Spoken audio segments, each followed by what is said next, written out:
Salut à tous, c'est François Rousseau. Si vous êtes passionné par les voitures, vous êtes au bon endroit. Continuez à regarder, on va entrer dans le vif du sujet. Le pare-choc en plastique est l'une des pièces les plus vulnérables de la carrosserie d'une voiture. Même avec une conduite prudente, il arrive souvent que le pare-choc subisse des dommages mineurs ou très graves lors d'un accident. Les éclats et les fissures gâchent considérablement l'aspect du véhicule. La réparation du pare-choc dans un atelier de réparation automobile ne vous coûtera pas aussi cher que l'achat d'un pare-choc neuf. En revanche, réparer le pare-choc de vos propres mains vous permettra d'économiser plusieurs milliers de roubles. Avec un peu d'habileté et de patience, tout le monde peut sceller le pare-choc soi-même, malgré l'idée fausse selon laquelle la réparation du pare-choc n'apporte pas un résultat satisfaisant. Outils et consommables. Fer à souder. Vous pouvez utiliser un fer à souder électrique ordinaire. L'utilisation d'un outil d'une puissance supérieure à 50 W facilitera grandement la soudure, ou des types de fer à souder moins populaires, à gaz, à air chaud et à infrarouge. Tous les appareils ont leurs avantages et leurs inconvénients. Vous devez choisir en fonction de votre expérience et de vos préférences, ou de ce qui est disponible. Ciseaux. De simples ciseaux de ménage ou un couteau de papeterie feront l'affaire. Grille métallique, grille avec des cellules de 1 mm. La maille vous permettra de fixer la connexion des fragments de plastique. Cette maille peut être achetée dans un magasin de construction. Si ce n'est pas le cas, utilisez un vieux filtre à air. L'après automobile le plus courant convient. Mastic. Il est préférable d'utiliser un mastic spécial pour le plastique afin d'égaliser la surface de la zone scellée. Papier de verre. Pour le ponçage grossier, 40 et 80 numéros, et pour la finition 800. Chiffon, il sert à éliminer les contaminants de la surface de travail. Soudure plastique, utilisez une partie de l'ancien pare-choc. Elle est utilisée lorsque le pare-choc est très endommagé, qu'il est fendu en petits morceaux et que la fissure ne se rétrécit pas. Un morceau de plastique provenant d'un ancien pare-choc est utilisé comme pièce de rechange. Thermofan.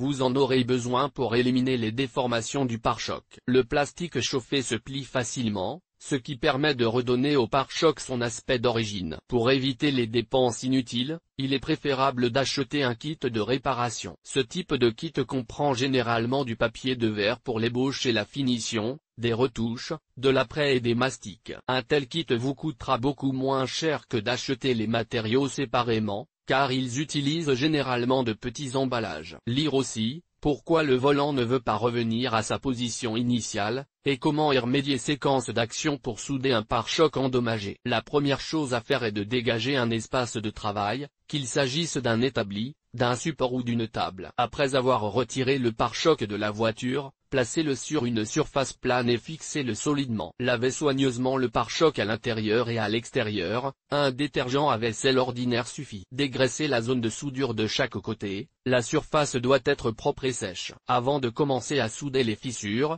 vous devez vous assurer que le pare-choc n'est pas déformé, car cela peut rendre la fixation des déchirures beaucoup plus difficile. Pour redonner au pare-choc sa forme originale, il est nécessaire de chauffer le plastique à l'aide d'un sèche-cheveux. Pour ce faire, il faut chauffer le pare-choc sur toute l'épaisseur du plastique à l'endroit de la déformation et faire sortir la bosse. Il est préférable de corriger la bosse avec un objet contondant, il peut s'agir d'un bloc de bois ou du manche d'un tournevis, puis de refroidir l'endroit avec un chiffon humide. Si vous travaillez avec un sèche-cheveux, utilisez un chiffon et des gants pour redresser le plastique chaud, vous protégerez ainsi vos mains des brûlures. Enlevez tout le vernis et la peinture des zones où vous allez souder. Utilisez une brosse métallique ou du papier de verre à gros grains. Il est nécessaire de nettoyer et de dégraisser soigneusement non seulement la zone endommagée, mais aussi l'espace adjacent. Pour éviter que les fissures ne se multiplient, il convient de percer leurs extrémités. Ensuite, il faut procéder à la soudure. Aux endroits où les bords de la fissure sont en contact étroit, il faut souder le plastique à l'aide de petites soudures, de la manière la plus précise possible. Après avoir soudé les principaux endroits de la fissure, il faut attendre que le plastique se solidifie. Il est facile de déterminer si le plastique s'est solidifié ou non. Le plastique semi-liquide est brillant, tandis que le plastique complètement solidifié a une texture mate. L'étape suivante consiste à ajuster les morceaux cassés du pare-choc. pare-choc. Appliquez l'éclat sur la fissure et coupez les bords gênants. Fixez les os pare-choc de la même manière. Poncez soigneusement l'endroit de la soudure, appliquez une couche d'après, de la peinture et du vernis. Caractéristique de la soudure. Sur les bords de la fissure, le fer à souder chauffé au rouge est plongé dans le plastique à un angle de 45 degrés, pas trop profondément.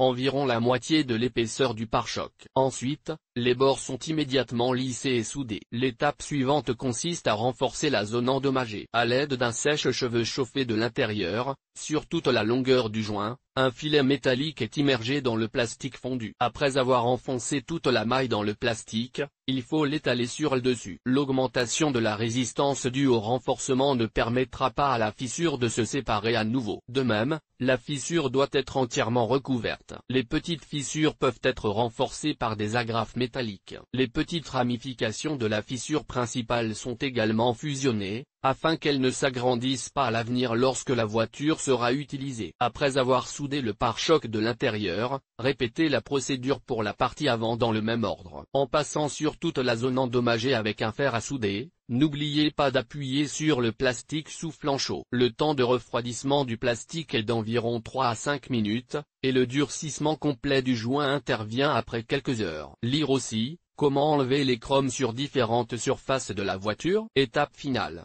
Après refroidissement et durcissement complet du joint, éliminez l'excédent de plastique à l'aide de papier de verre à grains 40 et 80 et lissez le joint à l'aide de mastic. Pour l'égalisation finale du joint, nous utilisons un mastic spécial pour le plastique. Essayez de ne pas appliquer une couche trop épaisse de mastic, car il pourrait se décoller du joint lors de l'utilisation. Attendez que le mastic est complètement durci et commencez à poncer le joint avec du papier de verre P800. Diluez l'après selon la description du fabricant figurant sur le bidon d'après. Appliquez l'après en 2 couches, en laissant 15 minutes entre chaque couche. Il est également possible d'appliquer une couche d'après révélateur, puis d'éliminer les défauts avec du mastic nitro, suivi d'un ponçage au papier de verre P1000. Après avoir dépoussiéré la surface, il faut dégraisser la pièce, puis commencer à peindre le pare-choc. Peignez la pièce en respectant la technologie d'application de la couche de peinture. Ligne du bas. Il est possible de restaurer le pare-choc en plastique de ses propres mains, il suffit d'être patient et de faire quelques efforts. Pour effectuer des réparations à la maison, il n'est pas nécessaire de disposer d'un local équipé et d'outils spéciaux. L'essentiel est de suivre la technique de réparation présentée dans cet article, de comprendre l'importance de son respect et vous pourrez éliminer les dommages sur le pare-choc qui, comme il semble à première vue, sont impossibles à réparer. L'aspect et les caractéristiques techniques d'un pare-choc réparé ne diffèrent pas de ceux d'un pare-choc neuf.